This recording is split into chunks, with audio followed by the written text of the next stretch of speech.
बिस्मिल्लाहिर्रहमानिर्रहीम। नाज़रीन, मुझे इस वक्त दो चार बातें कहनी हैं। पहली बात तो ये है कि एक लंबी छुट्टी होने के बाद अब बच्चे मदरसे की तरफ जा रहे हैं। शव्वाल का महीना मदरसों के दाखिले का महीना होता है बच्चों के लिए। तो इस वक्त एक बड़ा हादसा पेश आया है।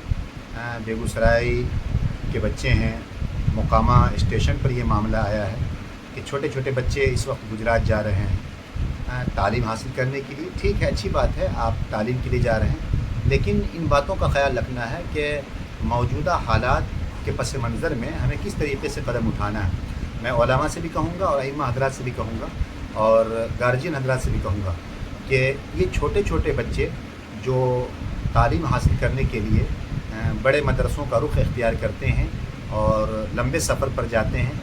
कोई बच्चा गुजरात जा रहा है, सूरत जा रहा है या महाराष्ट्र वगैरह जा रहा है, ठीक, अच्छी बात है, तालीम के लिए जाना चाहिए। लेकिन मामला ये है कि अगर वही तालीम का निज़ाम, वही सिस्टम और वही सारी चीज़ें अगर इलाक़े में या अपने सूबा में, अपने ज़िला में अगर उस तालीम का बंदोबस्त है और सही तालीम अगर दी जा रही है, तो कोशिश ये होनी चाहिए कि हमारे वो बच्चे इलाक़े में तालीम हासिल करें। खुसूसन हिफ्ज़ करने के लिए हमारे छोटे छोटे बच्चे गुजरात चले जा रहे हैं। वजह क्या भाई? कि वहाँ एक अच्छी तालीम होती है। तो क्या वो वहाँ तालीम हो रही है, इसके अलावा क्या हमारे इलाक़े में तालीम नहीं होती? हमारे यहाँ भी अच्छे असातिज़ा मौजूद हैं, अच्छे उलमा मौजूद हैं, पढ़ाने वाले मदरसीन मौजूद हैं। तो वहाँ बंदोबस्त तालीम का होना चाहिए। तो गार्जियन हज़रात से भी कहेंगे और अइम्मा हज़रात से भी कहेंगे कि ख़ास करके शव्वाल के महीने में मस्जिद के मिंबर से जुमा में अवामुन्नास को, गार्जियन हज़रात को इन चीज़ों की तरफ उभारें कि अगर आप अपने बच्चों को तालीम के लिए भेज रहे हैं, नूरुन अला नूर है, अच्छी बात है, लेकिन वो तालीम जो एक लंबे सफ़र तय करने के बाद बच्चों को दी जाएगी, अगर वो तालीम का इंतज़ाम अगर हमारे इलाक़े में है तो हम अपने बच्चों को यहाँ तालीम दें।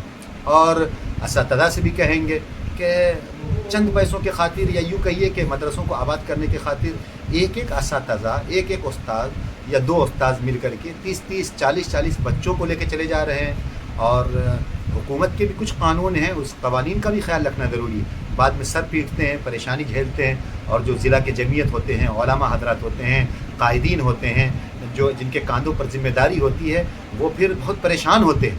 तो हम वो कदम ना उठाएं। और इससे पहले भी कई बार ख़ुद हमारे ज़िला बेगूसराय के बहुत सारे उलमा, खुसूसन जमीयत उलमा के ज़िम्मेदारों ने लोगों को उभारा भी है और इस तरफ तवज्जो भी दिलाया है कि आप अपने छोटे छोटे बच्चों के सही तालीम के लिए अपने इलाक़े में मदरसे अच्छे हैं, वहाँ तालीम दिलवाएँ। आला तालीम के लिए फिर दारुल देवबंद का सफ़र करें, नदवा का सफ़र करें, मज़ाहिर का सफ़र करें, शाही मुरादाबाद का सफ़र करें, बांदा का सफ़र करें, गुजरात का सफ़र करें, मना नहीं है। लेकिन सिर्फ हिफ्ज़ की तालीम के लिए अगर हमारे यहाँ सही इंतज़ाम है तो हम अपने इलाक़े में बच्चों को तालीम दें। ये मुल्की हालात के पस मंज़र में भी ये बात कही जा रही है और मौजूदा वक्त जो हमारे सरों पर परेशानियां मंडला रही हैं, इन चीज़ों से बचने की भी ज़रूरत है। बड़े अफसोस के साथ ये कहना पड़ रहा है, अभी मैंने देखा वो वीडियो, मुकामा की तस्वीर है, मुकामा जंक्शन पर की तस्वीर है कि हमारे छोटे छोटे बच्चे हिरासत में ले लिए गए। अब बताइए कि उन बच्चों के ऊपर क्या असर पड़ेगा, उनके गार्जियन कितने परेशान होंगे। बहरहाल यही पैगाम है। मैं मौलाना मोहम्मद मज़हरुल क़ासिमी, बेगूसराय, बिहार से। अल्लाह ताला खैर का मामला फ़रमाए, बच्चों के जल्द से जल्द आसानी के साथ रिहाई और निजात का मामला फ़रमाए। आमीन या रब्बल आलमीन।